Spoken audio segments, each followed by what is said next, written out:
लादने का मन किया अपने होने वाली संतानों से। साहब का विवाह होता है। पहलवानी के गुर अपने बेटे को सिखाएंगे, इस सपने के साथ बच्चे प्लान करते हैं।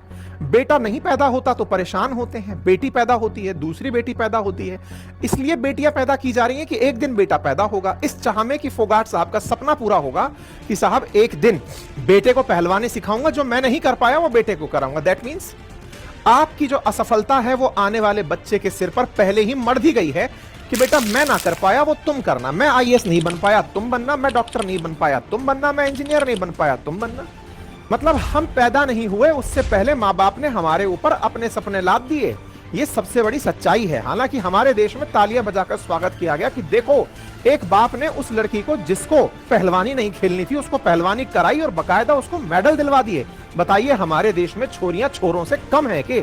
और उठाकर इस मामले को ला दिया गया जेंडर इक्वालिटी में। हमने भी तालियां बजाई, वाह साहब वाह, मजा आ गया। लड़कियां लड़कों से कम नहीं होती, बेटे और बेटी की समानता की बातें हो रही हैं। अरे साहब आप बेटे बेटी की समानता तो खोज लिए, ना जाने कितने बाप उस मूवी को देखकर अपने बच्चों को पहलवानी में उतार दिए, क्या इस पर विचार किया? या ना जाने कितने बापों ने अपने उस कृत्य को सही ठहरा दिया जिसमें वो बच्चों के ऊपर अपेक्षाओं के पहाड़ लाद देते हैं। अगर आपको यह बात अब तक समझ नहीं आई है तो इसका एक बहुत बड़ा नमूना देखिए। आज जब आप कोटा के अंदर सुसाइड करते हुए बच्चों की न्यूज सुनते हैं तो बड़े चिंतित होते हैं कि ये बच्चे आते कहां से हैं। अरे छोड़िए, उन पर विचार करने से पहले सोचिए कि उनको मारने वाले कहां से आते हैं। आपको आसान आंसर दिखाई देता है कि कोचिंग वाले बहुत पढ़ाते हैं या फिर सरकार ने कंपटीशन बहुत टफ कर दिए। भाई साहब क्या आप अपने ऊपर आत्मविश्लेषण करेंगे कि आपने गधे, घोड़े, खच्चर, हाथी, लंगूर, खरगोश इन सब की रेस में क्राइटेरिया ही एक रख रखा है कि सफलता का मतलब है जो टॉप करेगा वही विनर होगा। साहब कभी क्या आपने ये विचार किया है कि दौड़ना ही एक क्राइटेरिया जीवन में सफलता का नहीं हो सकता? हो सकता है हाथी की नेचर हो कि वो पेड़ तोड़ना जानता हो, तो बंदर की नेचर ये हो कि वो पेड़ चढ़ना जानता हो। आपने सफलता का आधार दौड़ना बना दिया, और जब दौड़ना आपकी सफलता का आधार है तो हर बच्चा दौड़कर ही अपने आप को सही सिद्ध करेगा। यही अगर एक क्राइटेरिया है तो फिर समानता की बात कहां से होगी जनाब? ऐसे में आपने अपने बच्चे के लिए रख दिया कि बेटा सुनो, आईआईटी जाओगे, डॉक्टर बनोगे तो जीवन सेट हो जाएगा। यही हमने सीखा है, जो हम ना कर पाए वो तुमको कराएंगे। यही कारण है कि इंग्लिश मीडियम में पढ़ाएंगे। इंग्लिश मीडियम में तुम्हें एनुअल फंक्शन पर अंग्रेजी गानों पर नाचता देखेंगे और खुश होंगे कि हम अंग्रेजी नहीं जानते थे, अपनी संतानों को सिखा दिए। देखिए कितनी बढ़िया बात है। स्कूल वाले भी समझ गए हैं कि बच्चों को संतुष्ट करने की जरूरत नहीं है, माँ बाप को संतुष्ट कर दो, क्योंकि फीस तो माँ बाप से लेनी है। माँ बाप को खुश कर दो कि देखो आपका बच्चा अंग्रेजी गाने पर डांस करता है, अंग्रेजी बोलता है, गुड मॉर्निंग गुड इवनिंग से दिन की शुरुआत करता है। आपके संस्कार गए भाड़ में, आपको वो करके दिखाता है जो अंग्रेज करते हैं।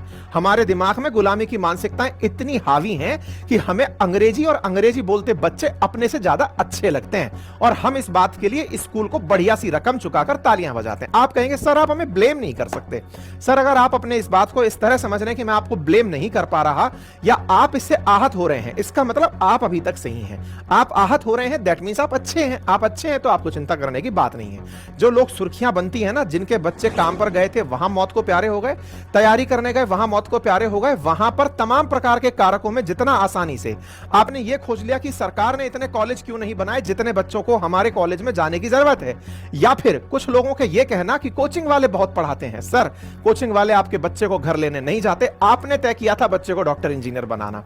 For your kind information, Bharat के अंदर एक दिन में 67,000 से जन्म लेते हैं। मिलियंस में साल भर के अंदर भारत में बच्चे पैदा होते हैं। लगभग 1/5 दुनिया की आबादी भारत के अंदर पैदा हो रही है। ऐसे में साहब आपको अपने बच्चे के लिए कंपिटिटिव एनवायरनमेंट पैदाइशी मिलेगा, क्योंकि आप जैसे ही लोगों से देश भरा पड़ा है। जिस डेमोग्राफिक डिविडेंड की हम खुशी बजाते हैं ना कि हम लोग बहुत कामयाब हो गए हैं, असल में वो हमारे ही जैसे कामगार हैं जो हमसे आगे बच्चों को बढ़ते हुए इसलिए देखना चाहते हैं कि बेटा हमारी लाइफ में बहुत स्ट्रगल था लेकिन तुमको हम स्ट्रगल नहीं होने देंगे, इसलिए पहले ही बता दे रहे हैं कि आईआईटी में चले जाना। आईआईटी नहीं जा पाए तो कोई बात नहीं यार, डॉक्टर बन जाना, डॉक्टर नहीं तो सीए बन जाना, सीए नहीं बनो तो डीयू जैसे जेएनयू जैसे स्कूल कॉलेज में एडमिशन ले लेना, बढ़िया रहेगा, है ना। चलिए थोड़ा और आगे लेकर चलते हैं। मैं आपको केवल कारण खुजवा रहा हूं, कारण को केवल 2+2=4 कह के खत्म मत करिए। कारण बड़े महान होते जा रहे हैं। आपका बच्चा आईआईटी और मेडिकल के अंदर चला गया, वहां जाकर सफलता प्राप्त कर लिया, समझ में आया। लेकिन जनाब अगर आपका बच्चा वहां नहीं गया तो उसके जीवन भर यह मलाल उसके साथ एक फेलियर के साथ जुड़ जाता है।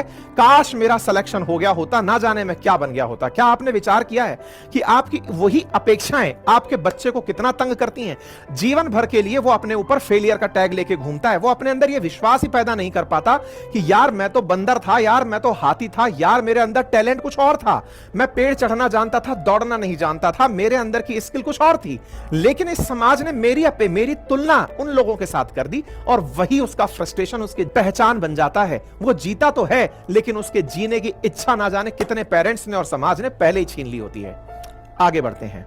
जिन्हें आपने आईआईटी भेज दिया, जिन्हें आपने मेडिकल कॉलेज भेज दिया, उनका भी जान लीजिएगा। हाल ही में एक सुर्खी बड़ी वायरल हुई, टॉपर जो नीट के थे उन्होंने सुसाइड कर लिया। 25-year-old medical student